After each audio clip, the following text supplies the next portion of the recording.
So hello everyone, how are you all? This is your mentor Ashish Kumar Singh in front of you and I am today again with a very important session बच्चा लोग। और आज का जो session है उसमें हम लोग जानने जा रहे हैं अबाउट 2 इम्पॉर्टेंट क्वेश्चंस जो तुम खुद से हमेशा पूछते आ रहे हो।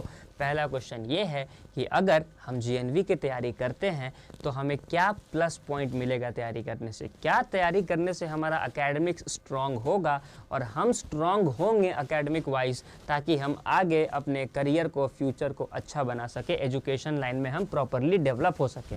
ठीक है। दूसरा चीज़ कि अगर हम जेएनवी में अच्छे प्रिपरेशन किए, काफ़ी शिद्दत मेहनत के साथ हमने प्रिपरेशन करा और हम जेएनवी चले गए, तो क्या वो चीज़ है जो हमें जेएनवी में मिलेगी और बाकी स्कूल्स में नहीं मिलेगी, और वो जो चीज़ मिलेगी हमारे लाइफ को कितना हद तक इम्पैक्ट करेगी, क्या हमारा फ्यूचर बनाने में वो मदद करेगी या नहीं करेगी। तो जेएनवी के प्रिपरेशन से लेके जेएनवी से निकलने तक, पास आउट होने तक कितने सारे बेनिफिट्स मिलेंगे academic wise, career wise, life wise, सब कुछ हम इसी सेशन में देखने जा रहे हैं। तो बने रहना सेशन के एंड तक और समझ के जाना कि जेएनवी का प्रिपरेशन और जेएनवी में जाके पढ़ाई करना तुम्हारे लिए कैसा रहेगा और तुम्हारे लाइफ को कैसे इम्पैक्ट करेगा। अब जब तुम जेएनवी के बारे में बात कर रहे हो स्टूडेंट्स, तो जेएनवी में प्रिपरेशन करने के 2 स्टेजेस होते हैं। सबसे पहले तुम प्रिपरेशन करोगे या तो 5th क्लास में या फिर तुम करोगे 8th क्लास में। क्यों? क्योंकि जेएनवी में जो एडमिशन होता है वो होता है या तो 6th क्लास में या तो 9th क्लास में, राइट। 6ठी क्लास में या 9वीं क्लास में तुम जेएनवी में एडमिशन ले सकते हो। ओके, अब देखो 6th या 9th में तुमने एडमिशन ले लिया और तुमने पढ़ाई स्टार्ट कर दी, मान के चलो। ओके, तो there is a competition known as NTSC. Okay, now what is the full form of NTSC? You will tell me. आप बताओ कमेंट सेक्शन में अभी देख के कि एनटीएससी का फुल फॉर्म क्या है। ठीक है, नहीं पता है तो गूगल करो, लेकिन अभी देख के बता दो एनटीएससी का फुल फॉर्म क्या है, क्योंकि बहुत फ्रूटफुल चीज़ है। अगर पता चल गया ना एनटीएससी का फुल फॉर्म क्या है तो पक्का दोगे एनटीएससी का एग्जामिनेशन। तो एनटीएससी क्या है इसका तुम फुल फॉर्म मुझे अभी कमेंट सेक्शन में बता दो, लेकिन ये जान जाओ कि एनटीएससी का एग्जाम कब होता है? 10th क्लास में। सिमिलरली केवीपीवाई नाम का एग्जाम होता है, वो होता है 11th क्लास में। अब केवीपीवाई का भी फुल फॉर्म क्या करना, यूट्यूब में जाना, हमारे कमेंट सेक्शन में आना, टाइप कर देना। अगर नहीं पता है गूगल करके टाइप करना। क्यों? क्योंकि समझ में तो आएगा कि केवीपीवाई क्या है, एनटीएससी क्या है। बेसिकली एक बहुत ही नेशनल लेवल का एग्जामिनेशन है दोनों। फुल फॉर्म हम तुम लोग से जानना चाहते हैं, कमेंट सेक्शन में लिख के जाना। ठीक है, थोड़ा सा मेहनत कर लेना, हल्का सा मेहनत कर लेना, बस लिख के जाना। ठीक है, ताकि समझ में आए तुम लोग को। तो एनटीएससी और केवीपीवाई ये 2 एग्जामिनेशन है, 10th में होता है, 11th में होता है। ओके, उसके साथ साथ आईआईटी जेईई और नीट भी है जो 11th के बाद होता है। 11th 12th के बाद आफ्टर +2 तुम कॉलेज में जाते हो, और अगर तुमको इंजीनियर बनना है तो तुम आईआईटी में चले गए, डॉक्टर बनना है तो तुम नीट में चले गए, आर्ट्स ह्यूमैनिटीज़ पढ़ना है तो बहुत सारे कॉलेजेस हैं, बहुत सारे यूनिवर्सिटीज़ हैं, prominent one in the India, तुम वहाँ चल गए। और उसके साथ साथ अगर कॉमर्स पढ़ना है तो भी बहुत सारे इंस्टीट्यूशंस हैं, यूनिवर्सिटीज़ हैं, तुम जाके पढ़ाई कर रहे हो। ओके, तो ये सारे करियर ऑप्शंस आते हैं एकेडमिक वाइज, अगर तुम देखो अपने फ्यूचर को आफ्टर 6 एंड 9। ठीक है, अब हमने यहाँ से 10th से इसलिए स्टार्ट करा है क्योंकि आई एम एज्यूमिंग कि तुमने 6th में जेएनवी का प्रिपरेशन करा, बाय एनी चांस नहीं हो पाया, बाय एनी चांस 1% चलो नेगेटिव लेके चलते नहीं हो पाया, तो क्या होगा, फिर से 9th में मौका मिलेगा। तो 2 मौका अगर ज़िंदगी किसी को देती है ना, तो वो इंसान 100% उस चीज़ को अचीव करता है। तो 9th तक तो तुमने एनसीईआरटी एंड ये अपने जेएनवी स्कूल को अचीव कर लिया। अब 10th में जाओगे एनटीएससी दोगे, 11th में जाओगे केवीपीवाई दोगे, और 12th के बाद आईआईटी जेईई नीट या फिर बाकी सीयूईटी नाम का एक एग्जामिनेशन है जो तुमको यूनिवर्सिटीज़ में एडमिशन लेने में हेल्प करेगा, तुम सीयूईटी का एग्जामिनेशन दोगे। ओके, अब फ़ायदा क्या होगा समझो। जब तुम प्रिपरेशन कर रहे थे और तुम 6th क्लास का प्रिपरेशन कर रहे थे, तो एक सब्जेक्ट था जिसे हम कहते हैं mental ability, MAT. Okay, short form में बोला जाए या फिर सीधे शब्दों में बोला जाए तो इसका मतलब होता है रीजनिंग। रीजनिंग का मतलब क्या होता है? सोचना, लॉजिक लगा के सोचना। और ज़िंदगी में सबसे टफ काम क्या होता है? सोचना। अब ये जो सोचने वाला काम है ना बच्चों, ये तुमको जब तुम एंट्रेंस दोगे जेएनवी के 6th क्लास का, तो जेएनवी काफ़ी अच्छे से करवाता है। ठीक है, सोचने पे तुम्हें मजबूर कर देता है कि सोचो सोचो, सोचना ही पड़ेगा। ठीक है, तो अगर तुम सोचने का काम 6th क्लास से ही स्टार्ट कर दिए हो, तो इमेजिन करो कि क्या एनटीएससी में मैट का पेपर अच्छे से नहीं हो पाएगा? आराम से हो जाएगा, इंस्टेंट हो जाएगा। ओके, तो ये क्यों इंस्टेंट हो जाएगा? क्योंकि तुम्हें बस रिवाइज करना है। क्यों? क्योंकि तुमने जेएनवी के लिए प्रिपरेशन करा था, और जेएनवी के प्रिपरेशन में तुमने मैट का पेपर काफ़ी अच्छे से सॉल्व किया था, है ना, प्रैक्टिस किया था खूब जम के। तो थोड़ा सा अपना लेवल बढ़ाना होगा और मैथ इज़ डन। उसके बाद एक दूसरा पेपर आता है NTSC में he sat, science, math, social science and English. जब तुम 9th में रहते हो, ओके, अगर तुम JNV में चले गए हो तो पढ़ोगे ही पढ़ोगे।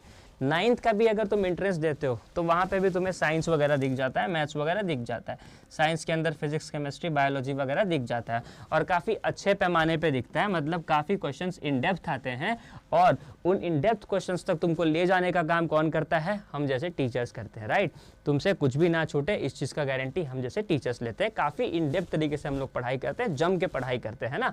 1 साल का प्रोग्राम अभी अभी लॉन्च हो गया है, तो जिसको जम के पढ़ाई करना है और फिजिक्स, केमिस्ट्री, बायोलॉजी, साइंस, उसके साथ साथ मैथ्स, रीजनिंग, इंग्लिश कुछ भी नहीं छोड़ना है, आ जाओ, ज्वाइन कर लो, पढ़ लो बड़े बढ़िया से मजे तरीके से। फ़ायदा JNV के बाद भी होता है, देख लो NTSC में सीधा पेपर आता है इसमें से, ठीक है।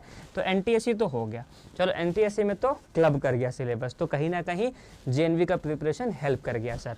उसके साथ साथ KVPY देखो, KVPY में भी वही चीज़ है। पहला क्या है? साइंस, मतलब फिजिक्स, केमिस्ट्री, बायोलॉजी। दूसरा क्या है? मैथ्स। तो ये सारा KVPY का सिलेबस है। प्रोमिनेंट सेक्शंस जो है KVPY में, उसमें साइंस और मैथ्स पूछता है। अब यही साइंस और मैथ्स तो तुम JNV में पढ़ रहे हो, JNV के अंदर हो तब तो पढ़ ही रहे हो, प्रिपरेशन भी कर रहे हो, तो इन डेप्थ तरीके से मैथ्स भी पढ़ रहे हो और साथ साथ साइंस भी पढ़ रहे हो, है ना। इसका एश्योरेंस हम लोग के पास रहता है कि we are providing you that thing, okay. अब देखो, जहाँ तक दिखता है तुमने NTSC और KVPY को देखा तो सिलेबस ओवरलैप करा। अब क्योंकि सिलेबस ओवरलैप करा तो तुम्हें NTSC और KVPY में हेल्प मिल गया। अब आते हैं देश के one of the toughest examination पे, IIT और नीट। अब ऑब्वियस सी बात है कि तुम्हारा 10th का मैथ्स और साइंस अच्छा है, तुम्हारा 10th का मैथ्स और साइंस इस लेवल का है कि तुम ओलंपियाड्स दे रहे हो। NTSC और KVPY ओलंपियाड ही होता है, तो नेशनल लेवल के ओलंपियाड्स को दे रहे हो, क्रैक कर रहे हो, तो ऑब्वियस ये बात है तुम्हारा बेस स्ट्रांग हो चुका है, ठीक है। बेस का जो दूसरा लेयर है वो स्ट्रांग हो चुका है।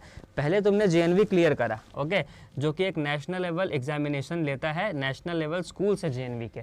फिर उसके बाद तुमने नेशनल लेवल ये क्लियर करके नेशनल लेवल ओलंपियाड्स पे फोकस किया, वो भी क्लियर करा। अब नेशनल लेवल एंट्रेंस एग्जाम पे जाओगे तो एकेडमिकली देख रहे हो तुमने स्टार्ट कहाँ से करा? स्टार्ट तुमने करा JNV के प्रिपरेशन से, और तुम्हें JNV का प्रिपरेशन इतना ऊपर तक लेके गया कि तुम फाइनली अभी कहाँ पे हो? तुम फाइनली अभी यहाँ पे हो जहाँ पे कहीं तुम्हें एकेडमिकली एंट्रेंस एग्ज़ाम देना पड़ रहा है और आगे जाके तुम एंट्रेंस देके अच्छे और बड़े डॉक्टर और इंजीनियर्स बन के निकलोगे, है ना। तो इस तरीके से तुम अपने करियर में बहुत ही स्ट्रॉन्ग अच्छे तरीके से एक्सेल करोगे, आगे बढ़ोगे। तो चाहे वो IIT JEE या नीट हो, चाहे वो KVPY हो, चाहे वो NTSC हो, यहाँ तक अगर तुम पहुँच गए और IIT JEE वगैरह क्लियर कर लिए ढंग तरीके से, नीट वगैरह कर लिए, एम्स वगैरह में डॉक्टर वगैरह बन गए, तो अपने पेरेंट्स को, अपने सोसाइटी को फील प्राउड करवाते हो, इवन खुद को फील प्राउड करवाते हो, लगता है कि जीवन में कुछ अचीव करा है। इसका स्टार्टिंग कहाँ से हुआ? स्टार्टिंग हुआ यहाँ से, स्टार्टिंग हुआ JNV से। So just take a note of this particular fact कि JNV से ही शुरुआत होती है, मतलब शुरुआत कहीं बचपन से ही होती है, तभी जाके स्ट्रॉन्ग बेस बनता है और हम अच्छे होते हैं। तो JNV का प्रिपरेशन तो तुम्हारा फ्यूचर अच्छा कर देगा, 120% गारंटी। अब आते हैं कि सर मान लो कि हम उसके अंदर चले भी गए तो उसके बाद क्या होगा?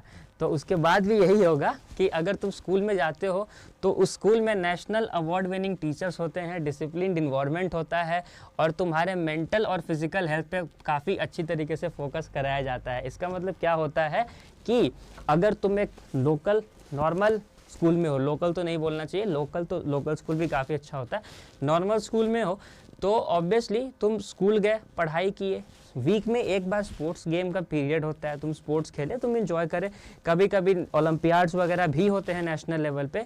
लेकिन यहाँ जो डिसिप्लिन है, 4 बजे उठ जाना, 4 AM में शार्प उठ जाना, 6 AM में शार्प फील्ड पे आ जाना, 7 AM तक शार्प रनिंग वगैरह एक्सरसाइज वगैरह कर लेना, खेल कूद लेना जितना खेलना है, 8 बजे से पढ़ लेना, 2 बजे पढ़ के आ जाना, उसके बाद फिर 4 बजे से खेल लेना, 6 बजे खेल के आ जाना, 6 से 9 पढ़ लेना और 9 बजे वापस से सो जाना। और ये रूटीन अगर तुम लाइफ में 2-3 साल फॉलो कर लो तो जस्ट इमेजिन कि तुम्हारा लाइफ का जो एंगल है वो किस तरीके से बदलेगा। जस्ट इमेजिन कि तुम कितने डिसिप्लिन्ड हो जाओगे अगर जितना फिजिकल एक्टिविटी करते हो ना, दिमाग उतना शांत होता है, मेंटली तुम स्ट्रांग होगे और रनिंग करोगे, एक्सरसाइज करोगे तो फिजिकली तो स्ट्रांग होगे ही होगे।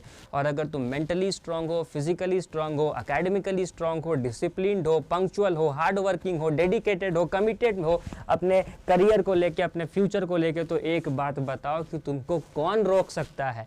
कोई भी दुनिया का ताकत तुमको सक्सेसफुल होने से नहीं रोक सकता है, ये मेरा पर्सनल गारंटी है।